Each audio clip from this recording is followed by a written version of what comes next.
우즈베키스탄 대통령의 긴급 명령에 전 세계가 들썩였습니다. 중국산 디지털 인프라 전면 차단하라. 수도 타슈켄트를 포함한 모든 시스템을 스스로 끊어버린 겁니다. 이유는 단 하나. 국민 정보를 중국이 통째로 가져가고 있었던 겁니다. 대신 복구 조건으로 내민 건 50년 디지털 지배 계약서 한 장. 그때 우즈베키스탄은 한국의 도움을 요청했고 48시간 만에 도착한 한국 기술진의 솔루션은 전 세계를 충격에 빠뜨렸습니다. 도대체 무슨 일이 벌어진 걸까요? 놀라운 이야기 지금 시작합니다. 안녕하세요. 저는 김현우입니다. 청와대 국가사이버안보센터에서 위기 대응 팀장을 맡고 있죠. 오늘 아침 8시 30분 평소와 다름없이 출근길에 올랐는데 갑자기 휴대폰이 울렸습니다. 발신자는 외교부 차관실이었어요. 이상하다는 생각이 들었죠. 보통 이런 시간에는 연락이 오지 않거든요. 김 팀장님, 지금 즉시 청와대로 오셔야 합니다. 우즈베키스탄에서 긴급 사안이 발생했어요. 차관의 목소리에는 긴장감이 가득했습니다. 저도 모르게 가슴이 두근거리기 시작했어요. 15년간 사이버 보안 업무를 해오면서 이런 톤의 전화를 받을 때마다 큰일이 터진다는 걸 알고 있었거든요. 청와대에 도착하자마자 상황실로 향했습니다. 벽면의 대형 스크린에는 우즈베키스탄 지도와 함께 빨간색 경고등이 깜빡이고 있었어요. 상황실 안은 이미 각 부처 관계자들로 가득 찼습니다. 국정원, 외교부, 과기정통부, 국방부까지 모든 핵심 부서가 모여 있었죠. 상황을 설명드리겠습니다. 국정원 사이버 분석관이 브리핑을 시작했어요. 현지 시간 오전 6시경 우즈베키스탄 전 국가 행정망이 동시에 마비됐습니다. 보건의료정보 시스템, 교육행정망, 교통관제 시스템, 금융결제망까지 모든 디지털 인프라가 정지 상태에 빠졌어요. 스크린에는 타슈켄트 시내 곳곳에 실시간 영상이 나타났습니다. 신호등이 꺼진 교차로에서 교통경찰이 수신호로 차량을 통제하고 있었고, 은행 앞에는 현금을 찾으려는 시민들의 긴 줄이 이어져 있었어요. 병원에서는 환자 정보에 접근할 수 없어 의료진들이 당황하는 모습도 보였습니다. 더 심각한 건 이겁니다. 분석관이 다음 화면으로 넘어갔어요. 우즈베키스탄 정부가 자체 조사한 결과 지난 3년간 중국 기업이 구축한 디지털 인프라를 통해 시민들의 생체 정보, 위치 정보, 개인 식별 정보가 실시간으로 중국 서버로 전송되고 있었던 것으로 확인됐습니다. 회의실 안이 순간 정적에 빠졌어요. 이건 단순한 시스템 장애가 아니라 국가 차원의 정보 유출 사건이었습니다. 더욱 충격적인 건 중국 측의 대응이었어요. 중국 측에서는 시스템 복구 조건으로 우즈베키스탄의 디지털 통신망 운영권을 50년간 중국 기업에 위임할 것을 요구했습니다. 분석관의 설명이 계속됐죠. 사실상 디지털 식민 지배를 공식화하겠다는 거예요. 국가안보실장이 무거운 표정으로 말했습니다. 우즈베키스탄 샤브카트 미르지오예프 대통령이 어젯밤 우리 대통령께 친서를 보냈습니다. 중국의 조건을 거부하고 대한민국의 기술 지원을 요청하는 내용이에요. 저는 그 순간 등골이 서늘해지는 걸 느꼈습니다. 우즈베키스탄이 왜 하필 우리나라에 도움을 요청했을까요? 코로나 팬데믹 당시 K방역 모델로 전 세계의 주목을 받았던 경험 때문일까요? 아니면 우리의 정보통신 기술력을 믿고 있는 걸까요? 시간이 얼마나 남았습니까? 대통령의 질문에 외교부 차관이 답했어요. 중국 측에서는 48시간의 시한을 줬습니다. 그 시간 안에 답변하지 않으면 완전히 시스템을 셧다운하겠다고 통보했어요. 48시간. 비행시간을 포함하면 실질적으로 현지에서 작업할 수 있는 시간은 30시간 남짓이었습니다. 게다가 중국이 구축한 하드웨어 위에서 시스템을 복구해야 한다는 점이 가장 큰 난제였어요. 대통령이 결단을 내렸습니다. 즉시 디지털 특수팀을 편성해서 파견하겠습니다. 단, 우즈베키스탄의 디지털 주권은 반드시 그들 손에 남겨둬야 합니다. 우리는 도우러 가는 것이지 대신하러 가는 게 아니에요. 그 말씀을 듣는 순간 가슴 한편이 뜨거워졌습니다. 이것이야말로 진정한 기술 외교의 모습이 아닐까요? 힘으로 굴복시키는 게 아니라 상대방의 자립을 도와주는 것 말이에요. 김 팀장. 국가안보실장이 저를 불렀습니다. 이번 미션의 현장 총괄을 맡아주시겠습니까? 예, 최선을 다하겠습니다. 저는 망설임 없이 대답했어요. 하지만 솔직히 말하면 두려웠습니다. 과연 우리 기술력으로 중국이 구축한 시스템을 대체할 수 있을까요? 시간은 턱없이 부족하고 상대는 이미 3년간 그들의 시스템에 익숙해져 있었거든요. 특수팀 편성이 시작됐습니다. 저는 즉시 국내 최고의 전문가들을 소집하기 시작했어요. 먼저 떠오른 사람은 카이스트 출신의 네트워크 보안 전문가 박소영 박사였습니다. 그녀는 양자 암호화 분야에서 세계적인 권위자로 인정받고 있었죠. 소영 박사님, 지금 당장 청와대로 와주실 수 있을까요? 전화를 걸자마자 상황을 간략히 설명했습니다. 우즈베키스탄이요? 흥미롭네요. 중국 시스템을 우회해야 한다는 거죠? 박소영 박사의 목소리에는 호기심과 함께 걱정이 섞여 있었어요. 하지만 48시간은 너무 짧습니다. 보통 이런 프로젝트는 몇 달이 걸리는데. 그래서 박사님이 필요한 거예요. 불가능을 가능하게 만드시는 분이시잖아요. 두 번째로 연락한 사람은 삼성전자에서 근무하다가 지금은 독립해서 사이버 보안 컨설팅을 하고 있는 최민호 이사였습니다. 그는 실전 경험이 풍부한 현장 전문가였어요. 현우야, 이번엔 또 무슨 일이야? 최민호 이사의 목소리는 언제나 여유로웠습니다. 형, 이번엔 정말 큰 건이에요. 국가 단위의 디지털 인프라 전체를 복구해야 합니다. 뭐? 설마 북한이? 아니에요. 우즈베키스탄입니다. 중국이 디지털 식민 지배를 시도하고 있어요. 전화 너머로 최민호 이사가 휘파람을 부는 소리가 들렸어요. 와, 스케일이 어마어마하네. 언제 출발해? 그리고 마지막으로 연락한 사람이 바로 전설로 불리는 이지훈 박사였습니다. 그는 한국인터넷진흥원에서 근무하다가 지금은 정부 자문역을 맡고 있었어요. 사람들은 그를 백도커라고 부르곤 했습니다. 100대의 서버를 마치 한 대처럼 다룬다는 뜻에서 붙여진 별명이었죠. 지훈 박사님, 죄송한데 급한 일이 생겼습니다.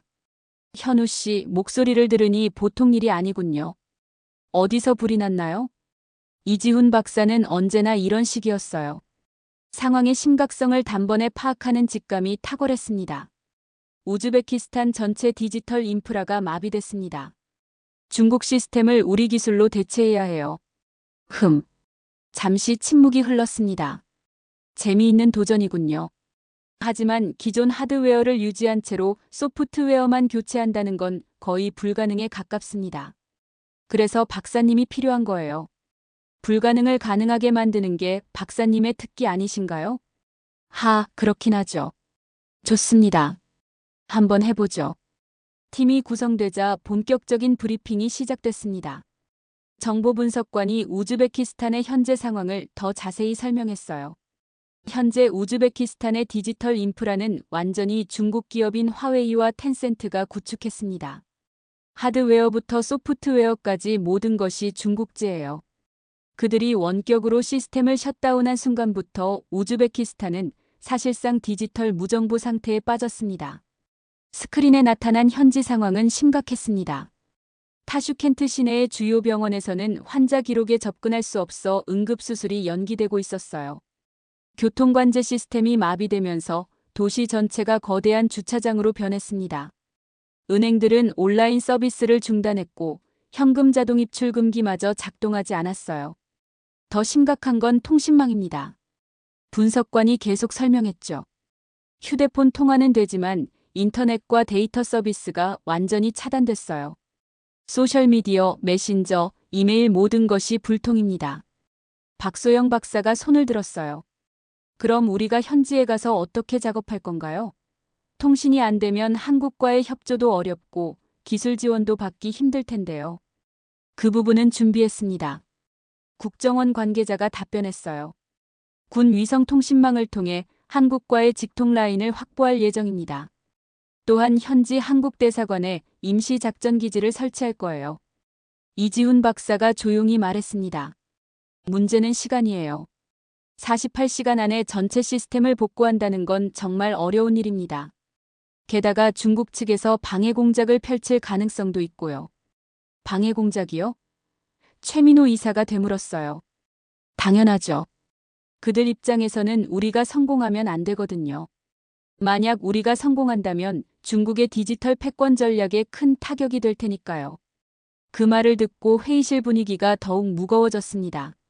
우리는 단순히 기술적 문제를 해결하러 가는 게 아니라 보이지 않는 전쟁터로 향하는 거였어요. 그래도 우리에게는 비장의 무기가 있습니다. 이지훈 박사가 미소를 지으며 말했어요. 백두OS 말이에요. 백두OS는 한국이 독자 개발한 초경량 운영체제였습니다. 기존 시스템 위에 가상 환경을 구축해서 마치 새로운 컴퓨터처럼 작동하게 만드는 혁신적인 기술이었죠. 하지만 아직 실전에서 검증된 적은 없었어요. 실제로 사용해 본 적이 있나요? 박소영 박사가 물었습니다. 실험실에서만 테스트했어요. 하지만 이론적으로는 완벽합니다. 기존 하드웨어를 전혀 건드리지 않고도 완전히 새로운 시스템을 구축할 수 있어요. 시계를 보니 이미 오후 2시가 넘어가고 있었습니다. 출발까지 4시간밖에 남지 않았어요. 우리는 서둘러 필요한 장비들을 준비하기 시작했습니다. 인천공항에서의 출발은 마치 영화 속 한 장면 같았습니다. 정부 전용기가 우리를 기다리고 있었고 각종 첨단 장비들이 화물칸에 실려 있었어요. 백두OS가 탑재된 서버 6대, 양자 암호화 통신 장비, 그리고 비상시를 대비한 위성통신 안테나까지 모든 것이 준비되어 있었습니다. 비행기 안에서 우리는 마지막 점검을 했어요. 이지훈 박사가 노트북을 열고 백두OS의 설치 매뉴얼을 다시 한번 검토했습니다. 핵심은 기존 중국 시스템을 건드리지 않는 거예요. 그가 설명했죠. 하드웨어 위에 우리 가상 환경을 씌우는 방식입니다. 마치 기존 집 위에 새 집을 짓는 것과 비슷해요. 박소영 박사가 걱정스러운 표정으로 말했어요. 하지만 중국 시스템이 살아있는 상태에서 그들이 방해하면 어떻게 하죠? 그래서 양자난독화 기술을 준비했습니다. 이지훈 박사의 눈이 반짝였어요. 우리 작업을 완전히 은밀하게 진행할 수 있어요. 중국 쪽에서는 우리가 뭘 하고 있는지 전혀 알 수 없을 겁니다. 비행시간 7시간 동안 우리는 계속 작전을 점검했습니다. 최민호 이사는 현지 네트워크 구조를 분석했고 박소영 박사는 보안 프로토콜을 재검토했어요. 저는 전체적인 일정과 우선순위를 정리했습니다. 타슈켄트 공항에 도착했을 때는 현지 시간 오후 6시였습니다. 공항 밖으로 나서자마자 도시의 혼란상이 눈에 들어왔어요. 신호등이 깜빡이지 않는 교차로에서 경찰들이 수신호로 교통을 통제하고 있었고 곳곳에서 시민들이 휴대폰을 들고 신호를 찾으려 애쓰는 모습이 보였습니다. 한국 대사관으로 향하는 길에 우리가 탄 차량도 몇 번이나 정체에 걸렸어요. 운전기사는 우즈베크어로 중얼거리면서 답답해했습니다. 통역관이 설명해 주더군요. 운전기사가 말하길 평소 같으면 내비게이션으로 우회도로를 찾을 텐데 지금은 그것도 안 된다고 해요. 대사관에 도착하자 박철수 대사가 직접 우리를 맞이했습니다. 그의 얼굴에는 피로와 걱정이 역력했어요. 고생 많으셨습니다. 현재 상황이 상당히 심각합니다. 박 대사가 우리를 회의실로 안내하면서 말했어요. 어제부터 우즈베키스탄 정부와 계속 협의하고 있는데 시간이 갈수록 상황이 악화되고 있어요. 회의실 벽면에는 타슈켄트 시내 곳곳에 실시간 모니터링 화면이 떠 있었습니다. 주요 병원, 은행, 정부청사, 교통요충지의 상황을 한눈에 볼 수 있었어요. 가장 심각한 곳이 어디인가요? 제가 물었습니다. 공화국 병원입니다. 박 대사가 한 화면을 가리켰어요. 응급실에 환자가 몰려드는데 환자 기록에 접근할 수 없어서 치료가 지연되고 있어요. 이미 2명의 환자가 위험한 상황에 빠졌습니다. 이지훈 박사가 즉시 일어났어요. 그럼 병원부터 시작합시다. 의료 시스템이 최우선이에요. 잠깐요. 박소영 박사가 말했어요. 우선 전체 네트워크 구조를 파악해야 하지 않을까요? 무작정 시작하면 오히려 더 큰 문제가 생길 수 있어요. 그때 대사관 직원이 급하게 들어왔습니다. 대사님, 우즈베키스탄 정보부에서 긴급 연락이 왔습니다. 중국 기술진이 이미 타슈켄트에 도착했다고 해요. 회의실이 순간 조용해졌습니다. 우리보다 먼저 중국 기술진이 도착했다는 건 예상치 못한 변수였어요. 몇 명이나 왔나요? 최민호 이사가 물었습니다. 정확한 인원은 파악되지 않았지만 적어도 15명 이상으로 추정됩니다. 화웨이와 텐센트에서 각각 팀을 파견한 것 같아요. 이지훈 박사가 무거운 표정으로 말했어요. 그들이 먼저 와서 시스템을 더 복잡하게 만들 가능성이 높습니다. 우리가 접근하기 어렵게 만들려고 할 거예요. 그럼 어떻게 하죠? 박소영 박사가 걱정스럽게 물었습니다. 우리도 바로 시작해야 해요. 시간이 없어요. 제가 결정을 내렸습니다. 팀을 둘로 나누죠. 지훈 박사님과 민호 이사님은 정부청사의 메인 서버실로 가세요. 소영 박사님과 저는 병원으로 가겠습니다. 대사관에서 정부청사까지는 차로 30분 거리였어요. 하지만 교통 상황 때문에 1시간이 넘게 걸렸습니다. 그 사이 우리는 계속 상황을 점검했어요. 정부청사에 도착하자 우즈베키스탄 정보통신부 장관이 직접 우리를 맞이했습니다. 압둘라 카리모프 장관은 우리말로 인사를 건넸어요. 한국에서 와주셔서 정말 감사합니다. 우리나라의 디지털 독립이 여러분 손에 달려 있어요.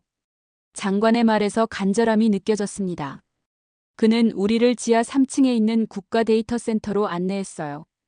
거대한 서버룸에는 수백 대의 서버가 조용히 서 있었지만 모든 것이 멈춰 있는 상태였습니다. 이 모든 장비가 중국제인가요? 이지훈 박사가 물었어요.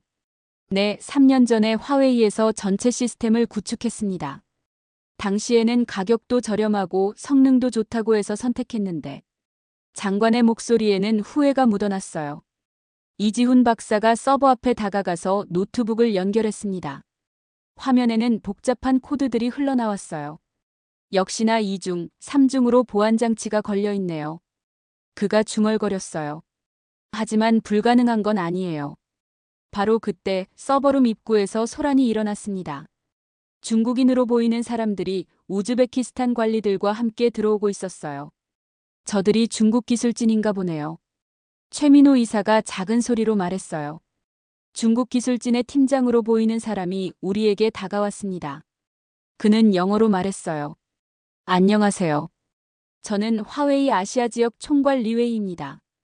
한국에서 오셨군요. 네, 한국 사이버 보안팀입니다. 제가 대답했어요. 혹시 우리 시스템에 문제가 있다고 생각하시나요? 리웨이의 말투에는 도전적인 뉘앙스가 있었어요. 이지훈 박사가 차분하게 답했습니다. 문제를 해결하러 온 거지, 문제를 찾으러 온 게 아닙니다. 그 순간 진짜 싸움이 시작되었다는 걸 모두가 느꼈어요. 긴장감이 흐르는 서버룸에서 우리와 중국 기술진 사이에 보이지 않는 대결이 시작됐습니다. 리웨이는 계속해서 우리 작업을 방해하려고 했어요. 우리가 서버에 접근하려고 할 때마다 안전상의 이유라며 제재를 가했습니다. 이 시스템들은 매우 민감합니다. 잘못 건드리면 복구 불가능한 손상이 일어날 수 있어요. 리웨이가 우즈베키스탄 관리들에게 말했어요. 하지만 이지훈 박사는 전혀 개의치 않았습니다. 그는 조용히 노트북을 열고 백두OS 설치를 시작했어요. 화면에는 복잡한 가상화 코드들이 흘러나왔습니다. 지금 뭘 하고 계신 건가요? 리웨이가 다가와서 물었어요. 그의 목소리에는 경계심이 가득했습니다. 기존 시스템을 손상시키지 않으면서 새로운 환경을 구축하고 있어요. 이지훈 박사가 간단히 답했어요. 그게 가능한가요? 우리 하드웨어 위에서 다른 운영체제를 돌린다고요? 보시면 알 거예요. 이지훈 박사의 손이 키보드 위에서 춤을 추듯 움직였습니다. 몇 분 후 첫 번째 서버에서 녹색 불빛이 켜졌어요. 백두OS가 성공적으로 부팅된 것이었습니다. 서버룸에 있던 모든 사람들이 숨을 죽였어요. 중국 하드웨어 위에서 한국 소프트웨어가 작동하는 모습을 보고 있었거든요. 이건 불가능한 일인데. 리웨이가 중얼거렸어요. 세상에 불가능한 일은 없어요. 다만 방법을 모를 뿐이죠. 이지훈 박사가 미소를 지으며 답했습니다. 그때 제 휴대폰이 울렸어요. 박소영 박사에게서 온 전화였습니다. 현우 씨, 병원 상황이 심각해요. 지금 응급수술이 3건이나 대기 중인데 환자 기록에 접근할 수 없어서 의료진들이 당황하고 있어요. 알겠어요. 지금 첫 번째 서버가 복구됐으니 병원 시스템부터 연결해 보겠습니다. 저는 이지훈 박사에게 상황을 설명했어요. 그는 즉시 병원 네트워크에 접속을 시도했습니다. 네트워크 연결 확인. 백두OS 가상환경 구축 중. 의료정보 시스템 복구 시작. 화면에 복잡한 데이터들이 흘러나왔어요. 환자 기록, 진료 이력, 검사 결과 등 수많은 정보들이 다시 살아나고 있었습니다. 됐어요. 이지훈 박사가 외쳤어요.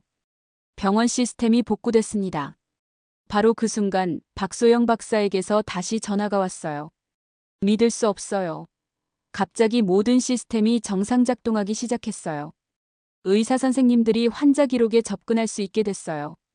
서버룸에 있던 우즈베키스탄 관리들의 얼굴이 밝아졌습니다. 카리모프 장관이 감격스러운 표정으로 말했어요. 정말 대단합니다. 어떻게 이런 일이 가능한 거죠? 백두OS는 기존 하드웨어를 전혀 건드리지 않고 그 위에 완전히 새로운 가상환경을 구축하는 기술입니다. 이지훈 박사가 설명했어요. 마치 집안에 또 다른 집을 짓는 것과 같아요. 리웨이의 얼굴이 굳어졌습니다. 그는 급히 자신의 팀원들과 중국어로 대화를 나눴어요. 통역관이 옆에서 작은 소리로 설명해줬습니다. 지금 뭔가 대응책을 논의하고 있는 것 같아요. 최민호 이사가 제게 다가와서 귓속말로 말했어요. 저들이 뭔가 꾸미고 있는 것 같아요. 조심해야 할 것 같습니다. 하지만 우리는 계속 작업을 진행했어요. 두 번째, 세 번째 서버에도 백두OS를 설치하기 시작했습니다. 각 서버마다 다른 기능을 담당하게 했어요. 하나는 의료 시스템, 하나는 교통관제, 또 하나는 금융결제망을 담당하도록 설정했습니다. 현재 진행률이 어떻게 되나요? 카리모프 장관이 물었어요. 전체 시스템의 약 30%가 복구됐습니다. 이지훈 박사가 답했어요. 하지만 가장 중요한 핵심 인프라들은 모두 정상 작동하고 있어요. 바로 그때 서버룸에 경보음이 울렸습니다. 모든 서버의 경고등이 빨갛게 깜빡이기 시작했어요. 무슨 일이죠? 장관이 당황하며 물었습니다. 이지훈 박사가 급히 노트북을 확인했어요. 누군가 우리 시스템에 침입을 시도하고 있어요. 백두OS의 보안 프로토콜이 작동하고 있습니다. 리웨이가 다가와서 말했어요.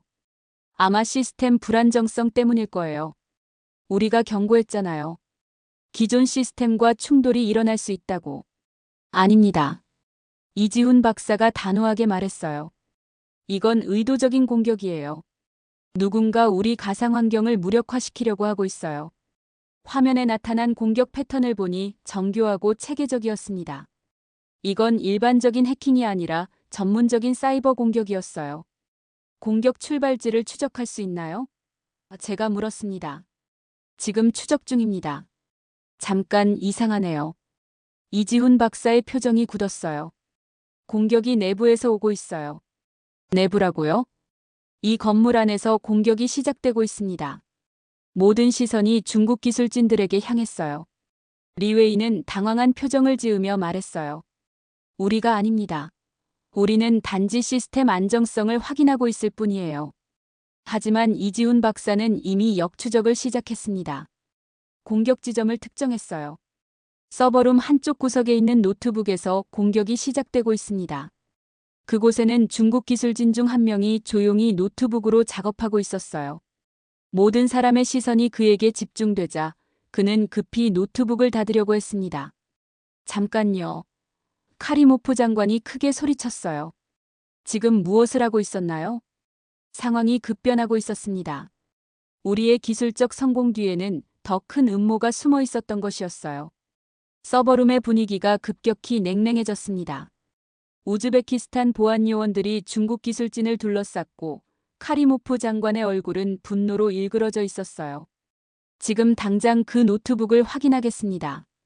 장관이 단호하게 말했어요. 리웨이가 급하게 나서며 말했습니다. 이건 오해입니다. 우리는 단순히 시스템 호환성을 테스트하고 있었을 뿐이에요.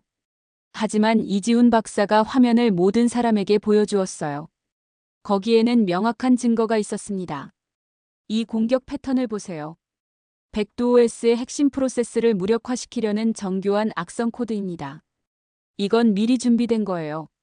화면에는 복잡한 코드들이 흘러나왔는데 그 중에는 백두OS의 가상화 엔진을 직접 타겟으로 하는 부분들이 있었어요. 이건 우연의 일치가 아니었습니다. 어떻게 우리 시스템에 대해 이렇게 상세한 정보를 알고 있는 거죠? 최민호 이사가 놀라며 물었어요. 그때 제 머릿속에 번개가 치듯 깨달음이 왔습니다. 산업 스파이. 그들이 우리 기술을 미리 분석했던 거군요. 이지훈 박사가 노트북을 더 자세히 분석했어요. 맞습니다. 이 악성 코드는 백두OS의 베타 버전을 분석해서 만들어진 것 같아요. 우리가 3개월 전에 공개했던 테스트 버전 말이에요. 중국 기술진들의 얼굴이 창백해졌습니다.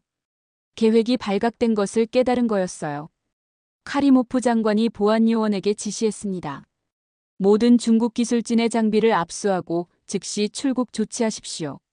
잠깐요. 리웨이가 항의했어요. 우리는 정당한 기술 지원을 위해 온 겁니다. 이건 외교 문제가 될 수 있어요. 외교 문제요? 장관이 냉소적으로 웃었어요. 당신들이 우리나라 주권을 침해하고 있는데 무슨 외교 문제를 말하는 건가요? 상황이 정리되자 우리는 다시 작업에 집중할 수 있었습니다. 하지만 시간이 많이 부족했어요. 중국의 방해 공작으로 인해 귀중한 몇 시간을 잃었거든요. 현재 복구율이 어느 정도인가요? 제가 물었습니다. 약 50% 정도입니다. 이지훈 박사가 답했어요. 하지만 중요한 건 아직 남아 있어요. 국가통신망과 금융결제 시스템이 가장 복잡할 것 같아요. 바로 그때 박소영 박사에게서 전화가 왔어요. 현우 씨, 병원에서 놀라운 일이 일어났어요. 의료진들이 우리 시스템을 보고 깜짝 놀라고 있어요. 기존 시스템보다 훨씬 빠르고 안정적이라고 해요. 정말요? 어떤 반응들인가요? 응급실 김 과장님이 말씀하시길 환자 정보 조회 속도가 기존보다 3배는 빨라졌다고 해요. 그리고 시스템이 전혀 끊기지 않는데요. 이 소식을 들은 카리모프 장관의 얼굴이 밝아졌습니다. 정말 대단하군요. 혹시 다른 시설들도 확인해 볼 수 있을까요? 저희는 즉시 교통관제센터와 연결을 시도했어요. 몇 분 후 타슈켄트 시내의 신호등들이 하나둘씩 다시 켜지기 시작했습니다. 서버룸의 대형 모니터에서 도시 전체의 교통 상황을 실시간으로 볼 수 있었어요. 막혔던 도로들이 서서히 소통되기 시작했고 시민들이 다시 움직이는 모습이 보였습니다. 믿을 수 없어요. 장관이 감탄했어요. 3일 동안 마비됐던 도시가 다시 살아나고 있어요. 하지만 가장 어려운 부분이 남아 있었습니다. 바로 금융결제 시스템이었어요. 은행과 카드사, 전자결제 서비스까지 모든 것이 연결되어 있는 복잡한 네트워크였거든요. 이 부분은 특히 조심해야 해요. 이지훈 박사가 말했어요. 잘못하면 국민들의 예금 정보나 거래 내역이 손상될 수 있어요. 최민호 이사가 백업 시스템을 점검했습니다. 다행히 중국 시스템도 금융 데이터는 별도로 백업해뒀네요. 손실 위험은 최소화할 수 있을 것 같아요. 금융 시스템 복구에는 특별한 신중함이 필요했습니다. 우리는 단계별로 접근했어요. 먼저 은행 내부 시스템부터 복구하고 그 다음에 ATM, 마지막으로 온라인 결제 서비스 순으로 진행했습니다. 첫 번째 은행 시스템 복구 완료. 이지훈 박사가 보고했어요. 곧이어 타슈켄트 시내 곳곳의 ATM에서 현금 인출이 가능해졌다는 소식이 들려왔습니다. 은행 앞에 길게 늘어서 있던 시민들이 하나둘씩 ATM을 이용하기 시작했어요. 두 번째, 세 번째 은행도 연결 완료. 시간이 흐를수록 더 많은 금융 서비스들이 정상화됐습니다. 카드 결제, 온라인 송금, 전자지갑 서비스까지 모든 것이 다시 작동하기 시작했어요. 그런데 갑자기 이지훈 박사의 표정이 심각해졌습니다. 뭔가 이상해요. 시스템 로그를 확인해 보니 여전히 중국 서버와 통신하려는 시도가 계속되고 있어요. 그게 무슨 뜻인가요? 장관이 걱정스럽게 물었어요. 중국 시스템이 완전히 제거된 게 아니라 숨어 있다는 뜻입니다. 언제든지 다시 활성화될 수 있어요. 우리가 기쁨에 젖어 있던 사이 더 큰 위험이 도사리고 있었던 것이었습니다. 진짜 싸움은 이제부터 시작이었어요. 서버룸의 분위기가 급격히 냉랭해졌습니다. 우즈베키스탄 보안요원들이 중국 기술진을 둘러쌌고 카리모프 장관의 얼굴은 분노로 일그러져 있었어요. 지금 당장 그 노트북을 확인하겠습니다. 장관이 단호하게 말했어요. 리웨이가 급하게 나서며 말했습니다. 이건 오해입니다. 우리는 단순히 시스템 호환성을 테스트하고 있었을 뿐이에요. 하지만 이지훈 박사가 화면을 모든 사람에게 보여주었어요. 거기에는 명확한 증거가 있었습니다. 이 공격 패턴을 보세요. 백두OS의 핵심 프로세스를 무력화시키려는 정교한 악성 코드입니다. 이건 미리 준비된 거예요. 화면에는 복잡한 코드들이 흘러나왔는데 그 중에는 백두OS의 가상화 엔진을 직접 타겟으로 하는 부분들이 있었어요. 이건 우연의 일치가 아니었습니다. 어떻게 우리 시스템에 대해 이렇게 상세한 정보를 알고 있는 거죠? 최민호 이사가 놀라며 물었어요. 그때 제 머릿속에 번개가 치듯 깨달음이 왔습니다. 산업 스파이. 그들이 우리 기술을 미리 분석했던 거군요. 이지훈 박사가 노트북을 더 자세히 분석했어요. 맞습니다. 이 악성 코드는 백두OS의 베타 버전을 분석해서 만들어진 것 같아요. 우리가 3개월 전에 공개했던 테스트 버전 말이에요. 중국 기술진들의 얼굴이 창백해졌습니다. 계획이 발각된 것을 깨달은 거였어요. 카리모프 장관이 보안요원에게 지시했습니다. 모든 중국 기술진의 장비를 압수하고 즉시 출국 조치하십시오. 잠깐요. 리웨이가 항의했어요. 우리는 정당한 기술 지원을 위해 온 겁니다. 이건 외교 문제가 될 수 있어요. 외교 문제요? 장관이 냉소적으로 웃었어요. 당신들이 우리나라 주권을 침해하고 있는데 무슨 외교 문제를 말하는 건가요? 상황이 정리되자 우리는 다시 작업에 집중할 수 있었습니다. 하지만 시간이 많이 부족했어요. 중국의 방해 공작으로 인해 귀중한 몇 시간을 잃었거든요. 현재 복구율이 어느 정도인가요? 제가 물었습니다. 약 50% 정도입니다. 이지훈 박사가 답했어요. 하지만 중요한 건 아직 남아 있어요. 국가통신망과 금융결제 시스템이 가장 복잡할 것 같아요. 바로 그때 박소영 박사에게서 전화가 왔어요. 현우 씨, 병원에서 놀라운 일이 일어났어요. 의료진들이 우리 시스템을 보고 깜짝 놀라고 있어요. 기존 시스템보다 훨씬 빠르고 안정적이라고 해요. 정말요? 어떤 반응들인가요? 응급실 김 과장님이 말씀하시길 환자 정보 조회 속도가 기존보다 3배는 빨라졌다고 해요. 그리고 시스템이 전혀 끊기지 않는데요. 이 소식을 들은 카리모프 장관의 얼굴이 밝아졌습니다. 정말 대단하군요. 혹시 다른 시설들도 확인해 볼 수 있을까요? 저희는 즉시 교통관제센터와 연결을 시도했어요. 몇 분 후 타슈켄트 시내의 신호등들이 하나둘씩 다시 켜지기 시작했습니다. 서버룸의 대형 모니터에서 도시 전체의 교통 상황을 실시간으로 볼 수 있었어요. 막혔던 도로들이 서서히 소통되기 시작했고 시민들이 다시 움직이는 모습이 보였습니다. 믿을 수 없어요. 장관이 감탄했어요. 3일 동안 마비됐던 도시가 다시 살아나고 있어요. 하지만 가장 어려운 부분이 남아 있었습니다. 바로 금융결제 시스템이었어요. 은행과 카드사, 전자결제 서비스까지 모든 것이 연결되어 있는 복잡한 네트워크였거든요. 이 부분은 특히 조심해야 해요. 이지훈 박사가 말했어요. 잘못하면 국민들의 예금 정보나 거래 내역이 손상될 수 있어요. 최민호 이사가 백업 시스템을 점검했습니다. 다행히 중국 시스템도 금융 데이터는 별도로 백업해뒀네요. 손실 위험은 최소화할 수 있을 것 같아요. 금융 시스템 복구에는 특별한 신중함이 필요했습니다. 우리는 단계별로 접근했어요. 먼저 은행 내부 시스템부터 복구하고 그 다음에 ATM, 마지막으로 온라인 결제 서비스 순으로 진행했습니다. 첫 번째 은행 시스템 복구 완료. 이지훈 박사가 보고했어요. 곧이어 타슈켄트 시내 곳곳의 ATM에서 현금 인출이 가능해졌다는 소식이 들려왔습니다.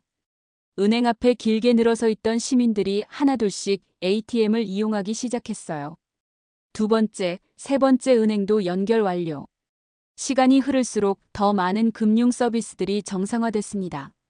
카드 결제, 온라인 송금, 전자지갑 서비스까지 모든 것이 다시 작동하기 시작했어요.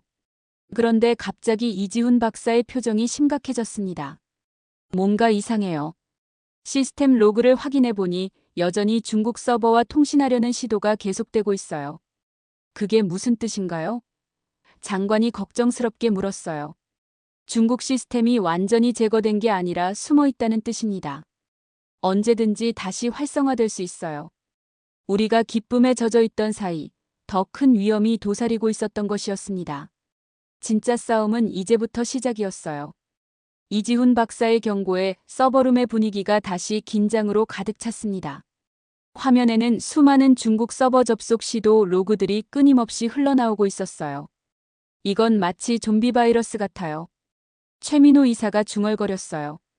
겉으로는 죽은 것 같지만 계속 살아 움직이고 있는 거네요. 정확한 분석입니다.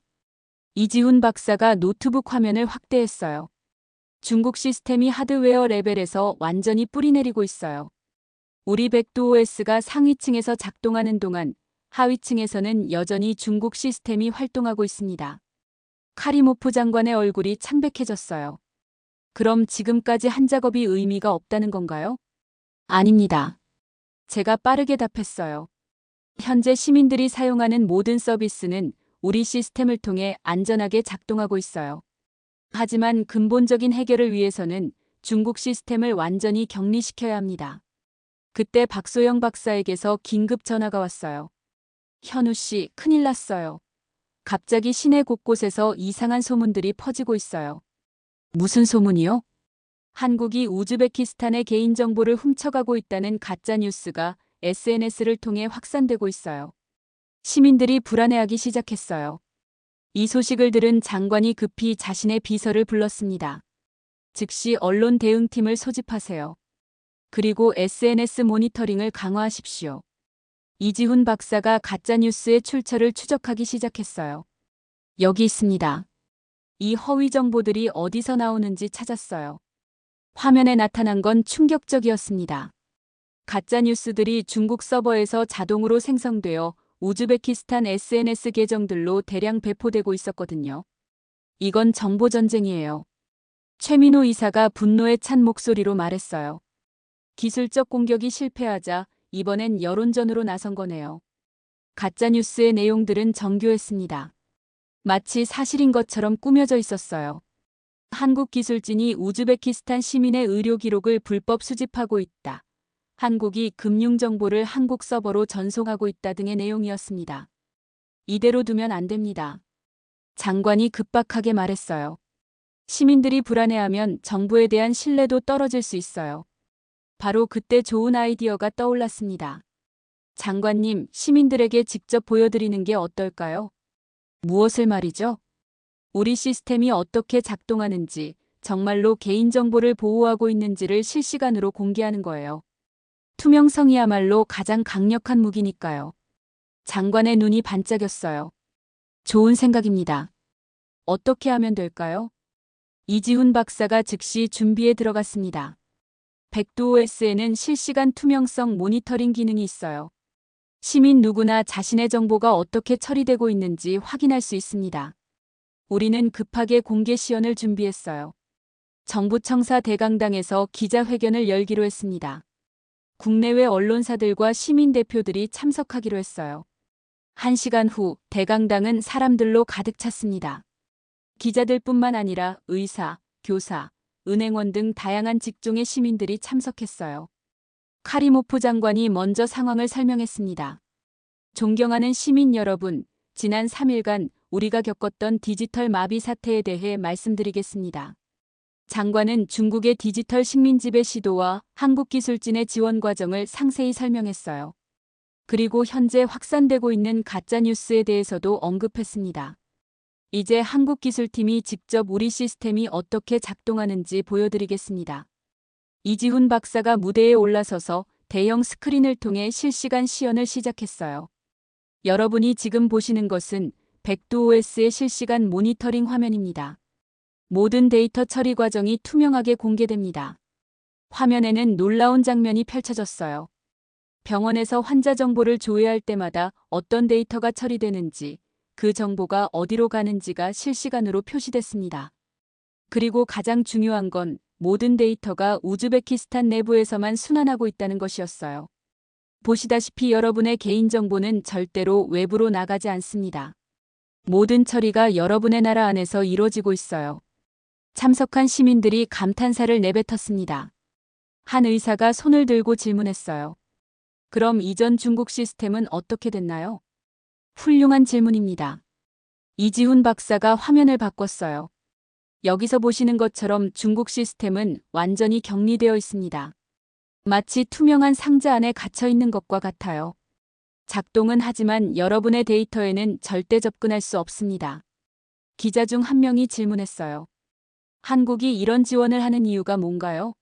무엇을 얻으려는 건가요? 제가 마이크를 잡고 답했습니다. 우리는 아무것도 얻으려 하지 않습니다. 단지 한 나라의 디지털 주권을 지키는 일에 도움을 주고 싶었을 뿐이에요. 기술은 누군가를 지배하는 도구가 아니라 자유를 지키는 도구가 되어야 한다고 믿거든요.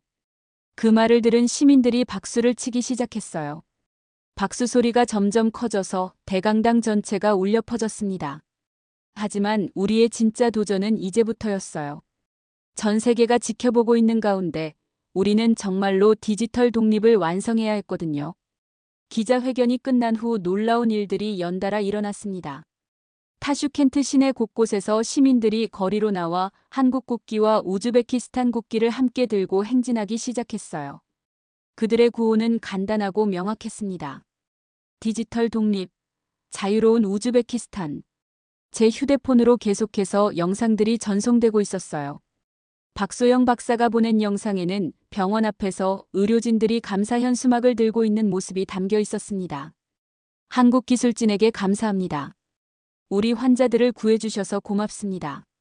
현우 씨, 이거 보세요. 최민호 의사가 자신의 노트북 화면을 보여줬어요. CNN에서 우리 상황을 실시간으로 보도하고 있어요. CNN 헤드라인은 충격적이었습니다.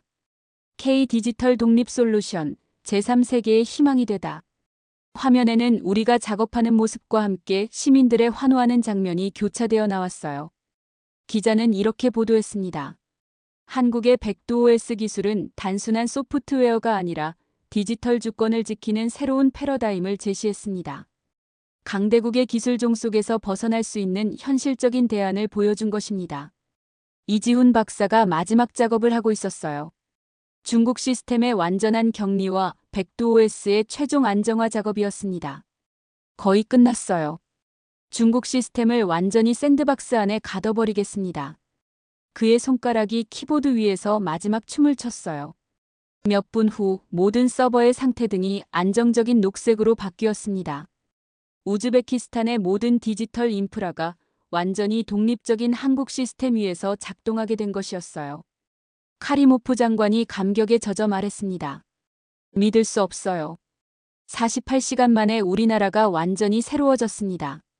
바로 그때 제 휴대폰이 울렸어요. 한국에서 온 전화였습니다. 청와대 국가안보실장이었어요.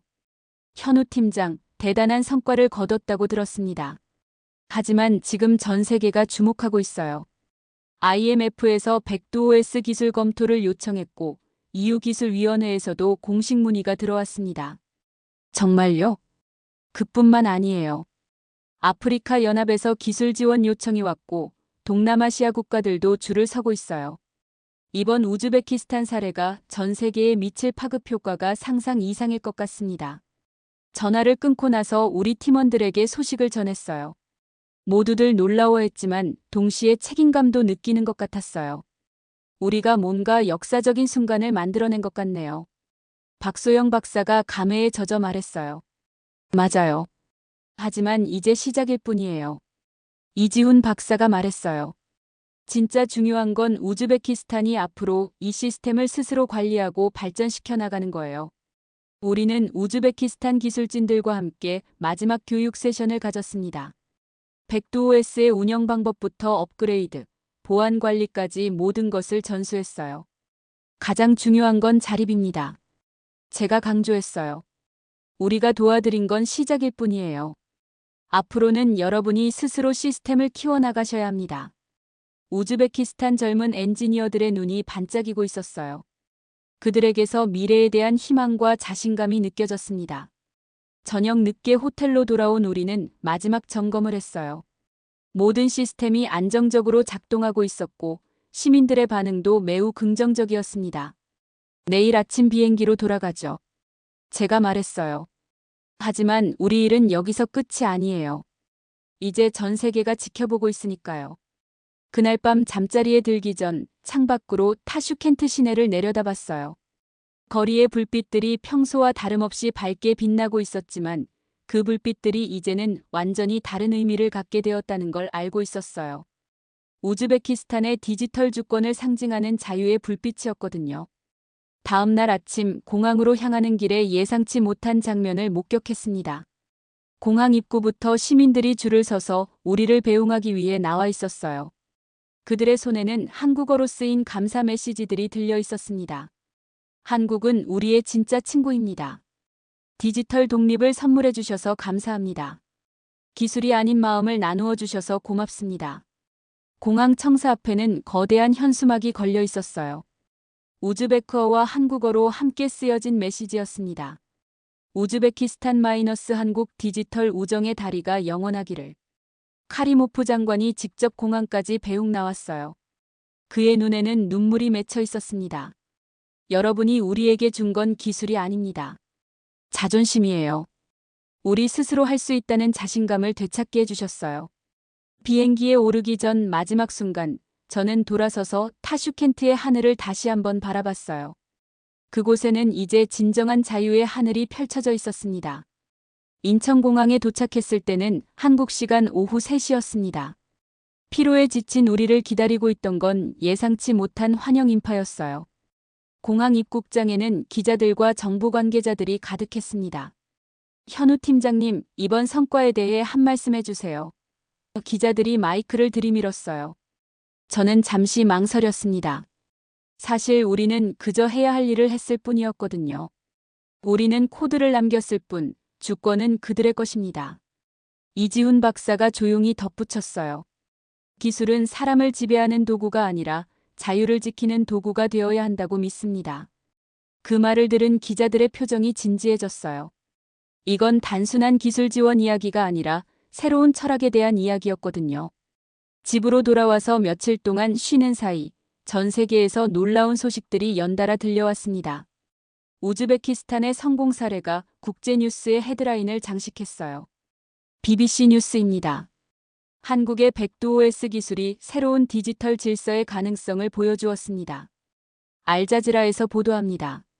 아프리카 연합이 한국의 K디지털 독립 모델 도입을 공식 요청했습니다. 가장 놀라운 소식은 유엔에서 온 것이었어요. 유엔 개발 계획에서 백두OS를 개발도상국 디지털 자립 지원 프로그램의 공식 솔루션으로 채택한다고 발표한 것이었습니다. 일주일 후 청와대에서 긴급회의가 소집됐습니다. 대통령이 직접 우리를 불러 상황을 보고받고 싶어 했어요. 현우 팀장, 정말 대단한 일을 해냈군요. 대통령이 환하게 웃으며 말씀하셨어요. 하지만 이제 더 큰 책임이 따를 것 같습니다. 무슨 말씀이신지요? 현재 12개 국가에서 공식적으로 기술 지원을 요청했습니다. 아프리카에서 5개 국가, 동남아시아에서 4개 국가, 중남미에서 3개 국가예요. 모두 K디지털 독립 모델을 원하고 있어요. 국가안보실장이 자료를 펼쳐 보였어요. 더 놀라운 건 경제적 파급 효과입니다. 우리나라 소프트웨어 수출이 지난달 대비 300% 증가했어요. 백두OS뿐만 아니라 관련된 모든 한국 기술에 대한 관심이 폭발적으로 늘고 있습니다. 과학기술정보통신부 장관이 추가 설명을 했어요. 삼성, LG, SK 등 주요 기업들도 K디지털 솔루션 사업부를 신설했습니다. 이번 우즈베키스탄 사례가 새로운 산업 생태계를 만들어낸 거예요. 하지만 더 중요한 변화는 국내에서 일어나고 있었습니다. 국회에서 국가 디지털 자립 기술 특별법이 발의된 것이었어요. 법안의 핵심 내용은 명확했습니다. 더 이상 외국 기술에만 의존하지 않고 우리만의 디지털 주권을 확립하겠다는 것이었어요. 정부가 핵심 디지털 인프라는 반드시 국산 기술로 구축하도록 하는 내용도 포함되어 있었습니다. 이 법이 통과되면 우리나라도 진정한 디지털 독립 국가가 되는 거군요. 박소영 박사가 감격스럽게 말했어요. 몇 주 후 국회 본회의에서 특별법이 만장일치로 통과됐습니다. 그날 저녁 뉴스는 이 소식을 크게 다뤘어요. 대한민국이 세계 최초로 디지털 자립기술 특별법을 제정했습니다. 이로써 우리나라는 디지털 주권 확립의 새로운 모델을 제시하게 됐습니다. 그 무렵 우즈베키스탄에서도 역사적인 결정이 내려졌습니다. 미르지우예프 대통령이 매년 4월 15일을 디지털 독립기념일로 제정한다고 발표한 것이었어요. 우리가 우즈베키스탄에 도착한 날을 기념하는 것이었습니다. 우즈베키스탄은 앞으로 매년 이날을 기념하며 진정한 디지털 주권의 의미를 되새기겠습니다. 대통령의 발표문에는 이런 내용도 있었어요. 한국은 우리에게 물고기를 준 것이 아니라 물고기 잡는 법을 가르쳐 주었습니다. 1년이 흘렀습니다. 우즈베키스탄을 다시 방문할 기회가 생겼어요. K디지털 독립 모델의 1주년 성과를 점검하러 가는 것이었습니다. 타슈켄트 공항에 도착했을 때 느낀 감동은 말로 표현하기 어려웠어요. 1년 전과는 완전히 다른 도시가 되어 있었거든요. 곳곳에 첨단 디지털 서비스들이 시민들의 삶을 편리하게 만들고 있었고, 무엇보다 모든 것이 우즈베키스탄 자체 기술로 운영되고 있었어요. 정말 놀라워요. 박소영 박사가 감탄했어요. 이렇게 빠르게 발전할 줄 몰랐어요. 우즈베키스탄 젊은 엔지니어들이 우리를 안내했어요. 그들은 백두OS를 기반으로 자체적으로 개발한 새로운 시스템들을 자랑스럽게 보여줬습니다. 이건 우리가 독자 개발한 스마트시티 플랫폼입니다. 젊은 엔지니어가 설명했어요. 한국 기술을 기반으로 하되 우즈베키스탄의 특성에 맞게 발전시킨 거예요. 그날 저녁 디지털 독립기념 행사에 참석했습니다. 미르지우예프 대통령이 직접 연설했어요. 1년 전 한국 친구들이 우리에게 준 것은 기술이 아니었습니다. 꿈이었어요. 우리 스스로 할 수 있다는 꿈 말입니다. 그 꿈이 오늘 현실이 되었습니다. 행사가 끝난 후 우리는 조용히 타슈켄트 시내를 걸었어요. 거리 곳곳에서 시민들이 자유롭게 디지털 서비스를 이용하는 모습을 보니 가슴이 뿌듯했습니다. 우리가 정말 좋은 일을 했네요. 이지훈 박사가 조용히 말했어요. 앞으로도 할 일이 많을 것 같아요. 제가 답했어요. 하지만 이제 우리만의 길이 생긴 것 같아요. 밤하늘을 올려다보니 별들이 유난히 밝게 빛나고 있었어요.